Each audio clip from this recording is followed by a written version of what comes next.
Never let somebody interrupt talking to your wife. I support women's rights and women's wrongs. I love lesbians. Give me a nerd. Cordelia Carstairs invented the serve. Don't mess with dead people. Don't mess with ghosts. Like, just don't do it. Holy shit, I will never get those hours back.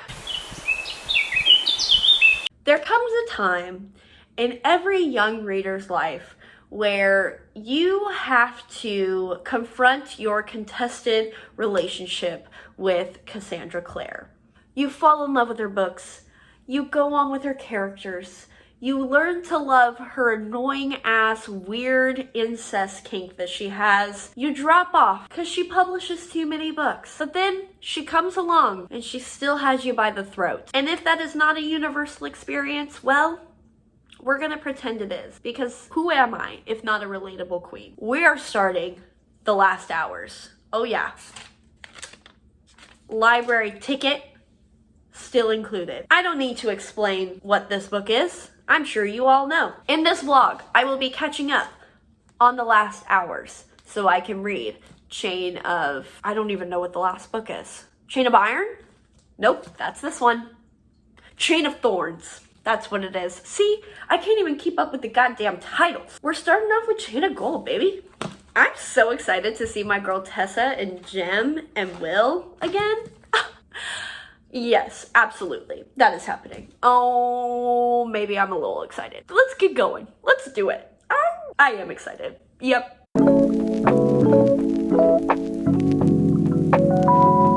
Okay, first update on Chain of Gold. This is very, very flashy. Absolutely giggling and kicking my feet. The chokehold that Cassandra Clare has on me, I can deny it all I want, but it is inevitable. Okay, she is inevitable. I am so in love with being with my favorite characters and their children. Every single time Tess and Will and Jem show up on the page, I get so happy. I'm so happy that they're happy. It makes me so happy. And their kids, oh my god. James is just like Will. It makes me want to throw up. Like, I'm so obsessed with them. And Lucy is so cute. She's a little naive, and I can see her getting slightly annoying for me, but for right now, she's adorable and I'm loving her. The little black thorns, I am suspicious of them. There is something fishy going on, especially with the ghost one, the dead one. What's his name again? I already forgot what his name was. There are a lot of characters in this book, to be fair, okay? I know that there is something fishy going on with Miss Grace especially, but my god, is she a bad bitch. Like, she is a bad bitch. I'm sorry. I support women's rights and women's wrongs, okay? So we'll see if she ends up being as sketchy as she seems like she is, but for right now, I don't know. I mean, this fan art. Like, am I not supposed to stand this woman? And yet she looks like this? There's only so much I can do. That's all I'm saying. Cordelia, love her. She can do no wrong in my eyes. When James realized that he might, or maybe he doesn't realize it yet, but he will, that he likes her because she nursed him back to health. What an amazing trope that is. I'm having such a good time with this. Such a good time with this. Did Miss Cassandra Clare just make a Fear of Ducks generational trauma? Yeah, she did. And I laughed. I did. Anna motherfucking Lightwood. Please don't talk to me, I'm blushing. Cassandra Clare is so unserious for giving Thomas a compass rose tattoo on his arm. Are you so for real right now? Stop it. Stop. I had to force myself to sit down and update you guys, because if I didn't, I would have just finished this book already. I am 50% into Chain of Gold, and obviously I'm freaking loving it. It's been a while since I have felt the desire to just binge a book this fast, especially one this big. But Cassandra Clare just her writing is just so digestible and so easy to fly through. I know I say this time and time and time again that I'm not a character-driven reader. I am a plot-driven reader through and through. But, you know, Cassandra Clare is that exception because the way that she writes her characters, I don't know what it is about it. She just gets it. I am in love with everybody, but especially Anna Lightwood and Matthew Fairchild. Me and Matthew are the same. There is just something about snarky alcoholic men that I just feel connected to on a spiritual level, and I don't know what that says about me, but it's so true. Another thing about this book is I am obsessed with like the lore in this book. I know that Cassandra Clare always has like the biblical lore in this. Obviously, shadow hunters are Nephilim. They are born from angels, and it's always been a factor in her books. But there's just something about James being Tessa's son and having that demon genealogy that is bringing in a lot more like hellish lore that I'm eating up. I'm so excited because I don't remember if we know who Tessa's father is. Did we find that out in the Infernal Devices?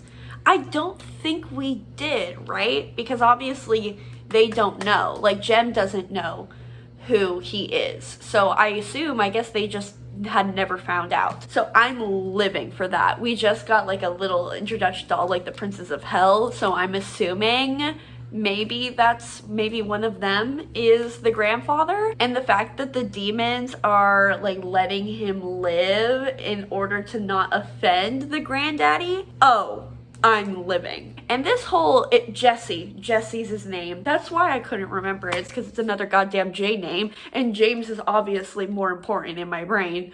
But he is weird. There is something really off about that guy. And again, the Black Thorns, Tatiana is crazy. And we just found out that she's been poisoned, which I still don't know. Like, the Black Thorns might be too sketchy for them to be behind what's going on, but I don't know, man. And then Grace all of a sudden making Charles marry her. But while we're on the topic of Grace, also sorry this update is all over the place. There's just so much that's happened and I have to update you guys on everything. Grace forcing Matthew to kiss her? What's going on there? What kind of ability does Miss Grace have over tempting people besides her obvious sexiness? I love a temptress. I love a seductress, especially when it's like that's a power. Oh, I eat that shit up. So I'm very excited to see what's going on with her. I'm eating this book up, and I have no doubt that I'm probably gonna finish this tonight. I just finished the damn Whispering Room scene. Are you kidding me? First of all, the scene right before it too, where my girl just fucking ate on the dance floor. Are you kidding me? Forget everything I said about Grace Blackthorne.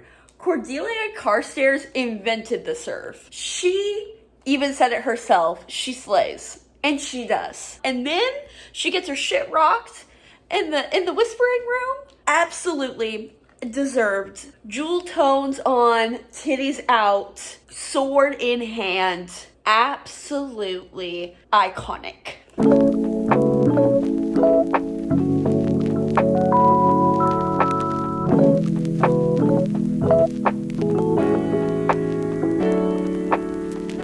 It's been a couple days since I finished this bad boy. I literally binged this all in one night. I started it and I just did not finish. I just read it all day on my day off, and I have zero regrets. Would like to do it again. Would recommend doing so. This is a 5-star. It's a 5-star. Like, I knew that it was going to be a 5-star because The Infernal Devices is obviously one of my favorite trilogies ever. So of course I should have known that this was also going to be a 5-star, but so good. The characters are so good. Matthew Fairchild, I am obsessed with him. Anna Lightwood, obsessed with her. Cordelia, love her. James, love him. Grace, bad bitch, love her, even though shit's going on with her. Also her brother, who I feel like towards the end of the book, like we're led to believe that he's like fine and like a good guy, but I don't trust them. I will say that this book is definitely not as like action heavy as I feel like the other Shadowhunter books are. I think one of Cassandra Clare's strengths is her action. I think that she writes action scenes very well. That is something that I'm kind of missing from this book, but regardless, I loved this. I'm enjoying it, and I have since started Chain of Iron, and I am about 70 pages into her. The fact that Cassandra Clare is giving us the marriage of convenience trope. Was it very much rushed, and do I wish that the setup was done a little bit more? Yes. Am I excited about the mutual pining that is going to occur in this book? Absolutely. I literally just am at their wedding ceremony right now, and immediately after filming this clip, I will be looking up fan art of Cordelia in her wedding dress because it sounds gorgeous and I want to see it. So I'm going to continue reading this. I will update you if anything exciting happens. Please excuse what I look like right now, but I didn't think that the whispering room scene would have been topped, but the pantry scene with Ariadne and Anna, yeah, that shit made me feral. I am not the person I was 10 minutes ago before reading that scene. Y'all know it was only a matter of time till I brought out the Clockwork Angel. So, we're representing the original trilogy in this video. I just started part 2 of Chain of Iron, so I am a little more than halfway through it. I am absolutely still loving this because of the characters, but plot-wise, it's definitely not as strong as the first one. And even then, the first one wasn't even that plot heavy either, but I think it was just because of the introduction of all the characters. It went by a lot quicker. This one is dragging for me a little bit, but still enjoying it nonetheless. The plot about James and his like weird dreams is definitely intriguing. I definitely don't think that it's as simple as him being the murderer. That would be too easy, but it's clear that he is, you know, connected to it in somehow. So that's interesting. Do enjoy that it led to Cordelia watching over him and tying him up to a bed. Yeah, that was great. Also, this bitch was like, show me how to kiss. Knowing damn well from the first book, we know she knows how to kiss. So I like to think that that was a bit of revenge for him telling her he kissed Grace. And I'm living for that sweet revenge. And then she gets him all hot and bothered and then stops. That's my girl. Speaking of her being a little temptress, this was unintentional, but Matthew is totally in love with Cordelia. There was definitely like hints of it in the first book, but I figured it was just like kind of an infatuation kind of thing. And I still do feel like that's what it is. I don't know if Matthew actually legitimately does love her, or he just thinks that he does because she is so kind and compassionate towards him. So like I'm not seeing like a burning passion like I did with like the Will Tessa Jem situation, though it is definitely reminiscent of that, and it is giving me that like tragic vibe of that, but on a smaller scale. It does make me very sad because Matthew just obviously deserves so much love, and I really do hope that we do see him find love in this series. That's what I'm really hoping for right now, because he is obviously a very like tragic, sad boy right now who I love, who is coping with lots and lots of alcohol and humor and Oscar Wilde, which I simply do love him. The other main point of this book is Jesse and trying to bring him back to life. Lucy and Grace are kind of teaming up in a way. And I gotta say, I think necromancy has to be one of my least favorite tropes ever. Not even the act of bringing someone to life, but going through the process of trying to bring someone back to life. I understand that losing someone is incredibly painful, and it is truly one of the most painful things that you could ever go through in life, is losing a loved one and wanting so desperately for that person to come back. I completely sympathize with that idea, but it's just never ends well. It's inevitable conflict that is entirely predictable in the wrong ways for me. I just don't love, especially that the entirety of Grace's arc is just her needing to bring back the only person she's ever allowed herself to love. And trust me, I get it. Like, I do sympathize with her in that way, but it just isn't enough for me. Is that mean to say? I don't know. I just wish she had a personality independent to herself. I think that also plays into who she is as a character, having no like autonomy and own desires and own personality outside of Jessie and the trauma of her parents and the unlovability placed on her by Tatiana. I see that that is her arc, and I get it. I just want more of it.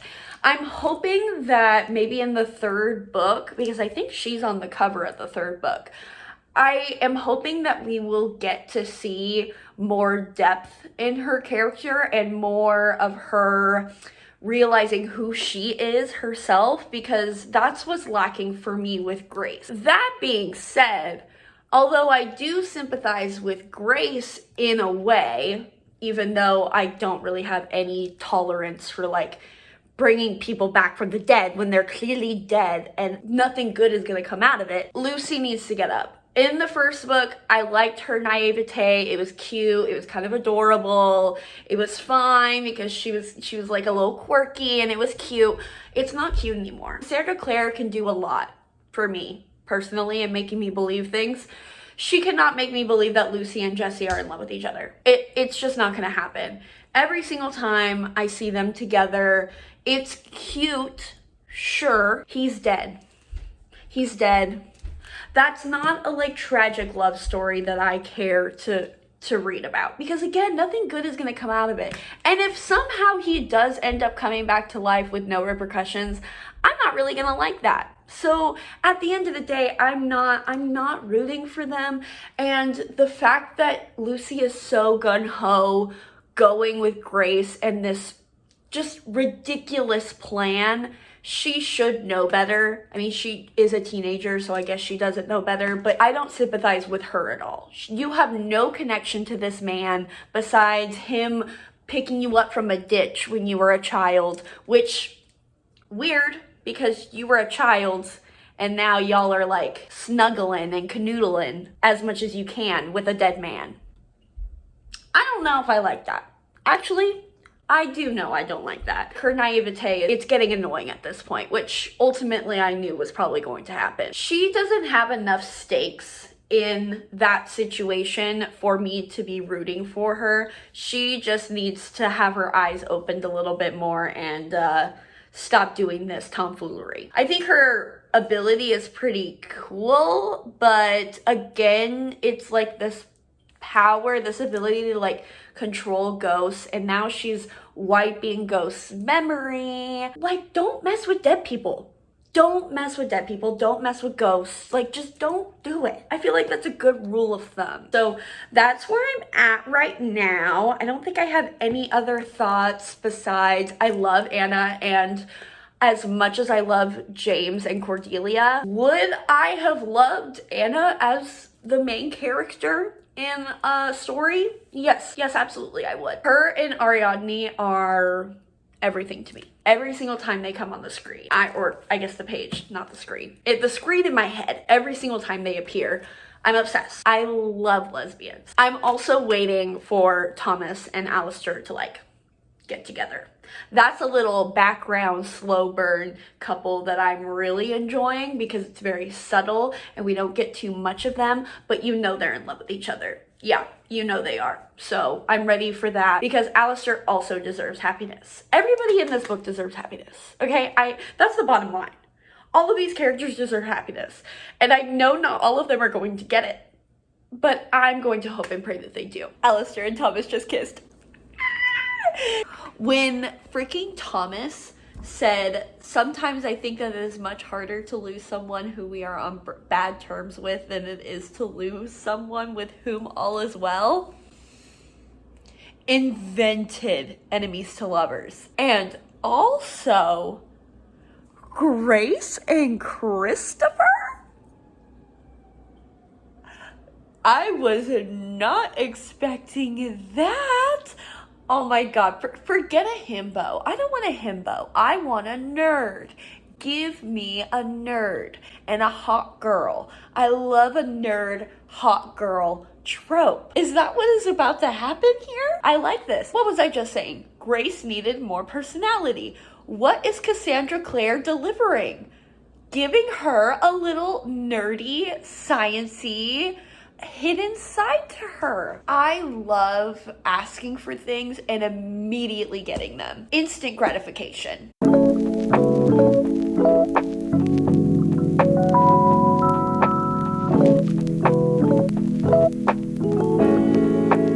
You know, I've learned a lot from reading books. And one of those things is there is not a single phone call or answering of the door that is more important and more crucial than the conversation you are currently having.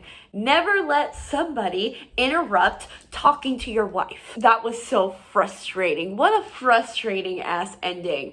I was expecting a lot more from the ending. I'm gonna be completely honest. That was a pretty weak ending for me overall. It was just very frustrating. I feel cock-blocked. I feel like I have blue balls right now. And those aren't even real. So this is worse. I don't know, guys, this was kind of a little disappointing for me. I'm gonna give it like a 4-star still because it's still the amazing characters and everything, but this wasn't my favorite. This was not my favorite. I, again, didn't love the main conflict. I don't really care about the whole Jesse thing. And him being like a temporary vessel for Bilal, I'm like, okay. But like, how successful is that going to actually be? I really just don't really care for that plot point or where Cassandra Clare is really taking that. The whole Cordelia being now a paladin for Lilith, that was pretty interesting. That was pretty cool. That was a pretty like evil girl boss moment of, whoa, hello. I knew that whole swearing fealty to a random man in a field was gonna turn out bad. Like that, it was way too easily done. I knew that there was something fishy going on with that. So glad to know that my intuition was correct. Lucy, again, is just being a dumb bitch. I don't know. She's went into naive, annoying territory to now dumb bitch territory. Same Pandora.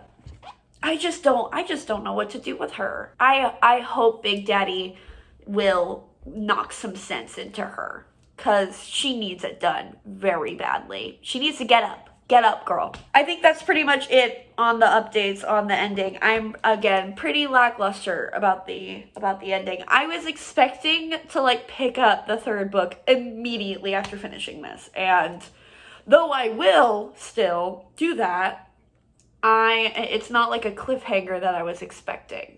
So yeah, but you know what? It's the second book. The second book in the trilogy is never good, besides a very, very select few. So I'm hoping that Chain of Iron, nope, this is Chain of Iron. What is Chain of Thorns?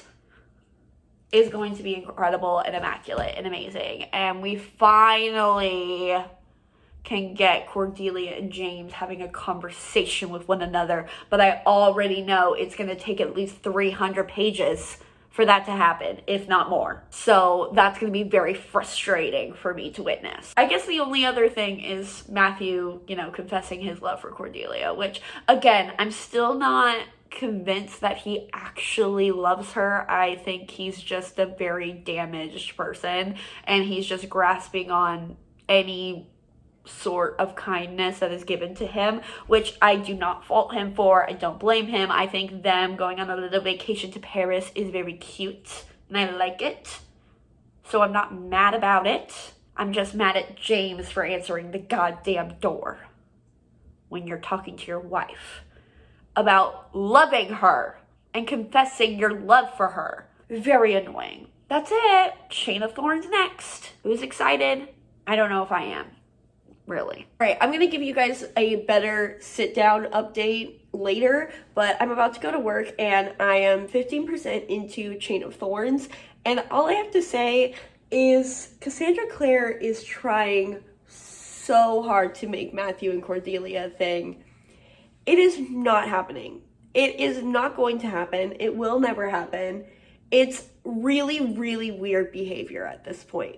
I've like gone from like being like, okay, it's fine, to actively disliking it now. What is she doing? What is she doing? What is she trying to do? She's not succeeding. I'm sorry, girl. I'm so sorry. You can do a lot for me.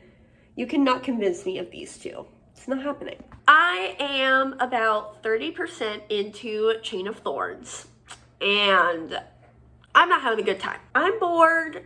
And dare I say, I'm tired of the relationship drama. I'm over that being the entire plot of this series. The first book, it was real cute. I'm all here for it. I'm here for the will they, won't they. The second book, I'm still in it because it's a marriage of convenience. We're getting the tension. Now this third book, it's just being dragged out because James is not under the influence of Grace's, manipulations anymore. They are together now. Cordelia went off with Matthew and there's that whole mess. But now they're together. What's the problem? Why has James not explained Cordelia the Grace situation yet? Because at first he wasn't going to tell anybody because he wanted to tell Cordelia first. Okay, well now she's here. She's here. So what are we waiting on? I understand the whole paladin situation is really important and that takes precedent. How hard is it just to have that conversation? Because they're not doing anything right now. They're just waiting for shit to happen. So I'm confused. I'm confused as to why we're still dragging this out. And the whole Matthew Cordelia thing, it's getting way too out of hand now. At first, it was cute. It was just a little, infatuation. It was Matthew being self-destructive, perhaps. That's still what I'm convinced it all is. I do not think that he actually loves Cordelia. But now it's getting weird. It's getting weird. I don't understand the point of it. I don't get it. I thought that it was a cheeky little throwback to Tessa, Jem, and Will, but now it's serious. So I'm now confused as to why that hasn't even been addressed. Nobody has thought to make the connection of James and Matthew and Jem and Will. That seems like an obvious correlation that nobody else is gonna be hey, this is kind of weird. History is repeating itself. Very strange. And it's doubly strange because it doesn't make any sense. And it shouldn't be there, so I don't know why it's there. It's not even that Cassandra Clare had to make Matthew this tragic hero, because he already has a tragic backstory. He already has that tragic secret with his mother. So I don't know why she had to make him fall in love with his best friend's wife. It's weird. It doesn't make any sense. The chemistry is not there. They're besties.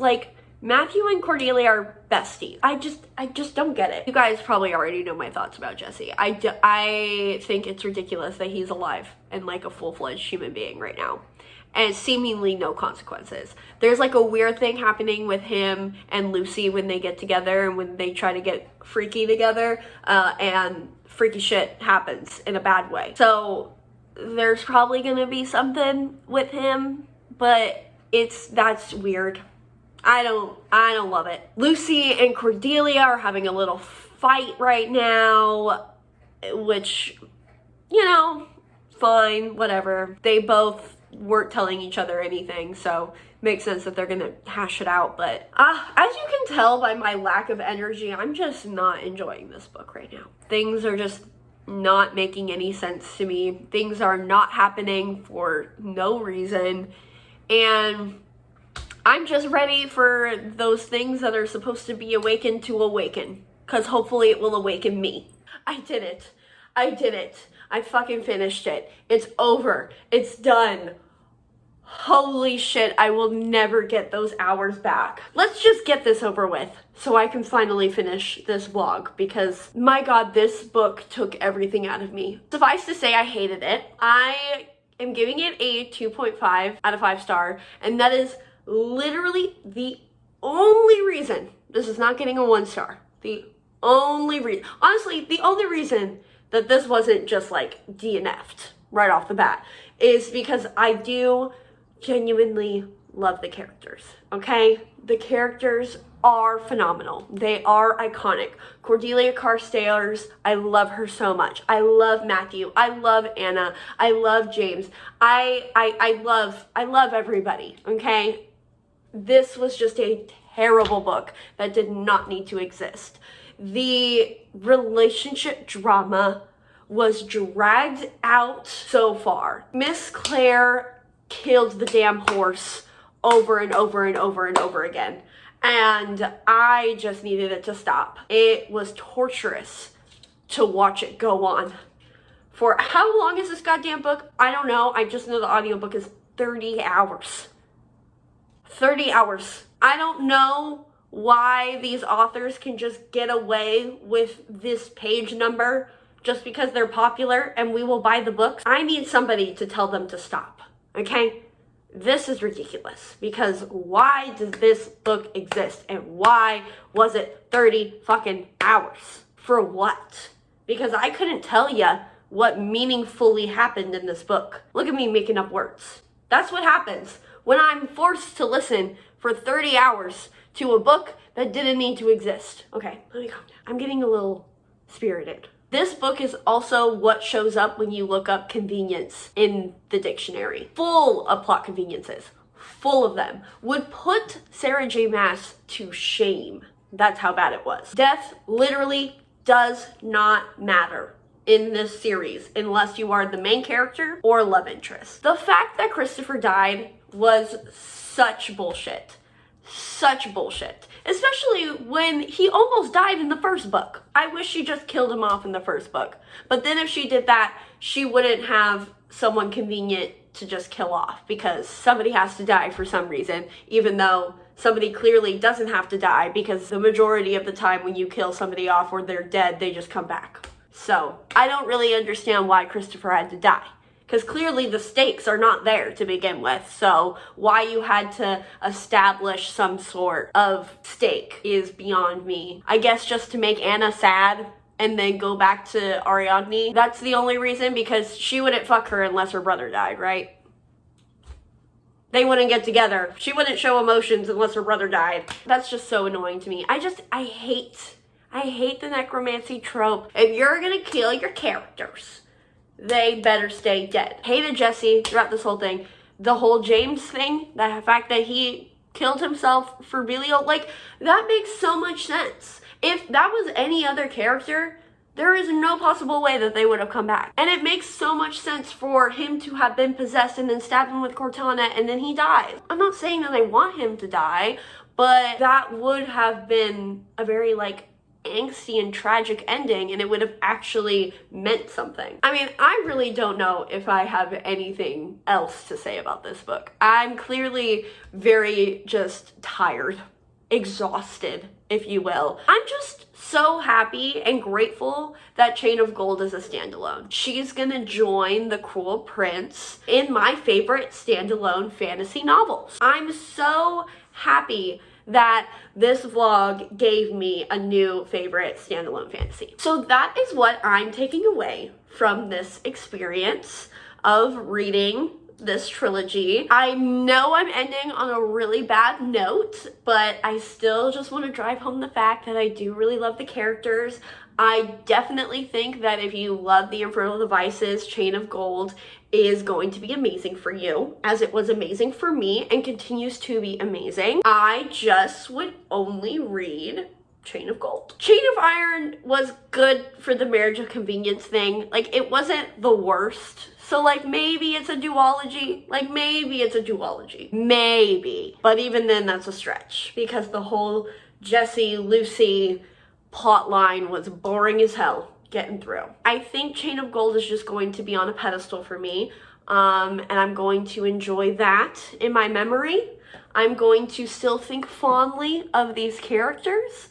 But this whole mess was, it was too much. It was too much for me. So glad Chain of Gold exists. And we're just gonna leave it at that. Hope you guys enjoyed this vlog. Let me know what you thought about this trilogy, if you read it. That's gonna do it for me. Hope you guys enjoyed, and I'll see you next time.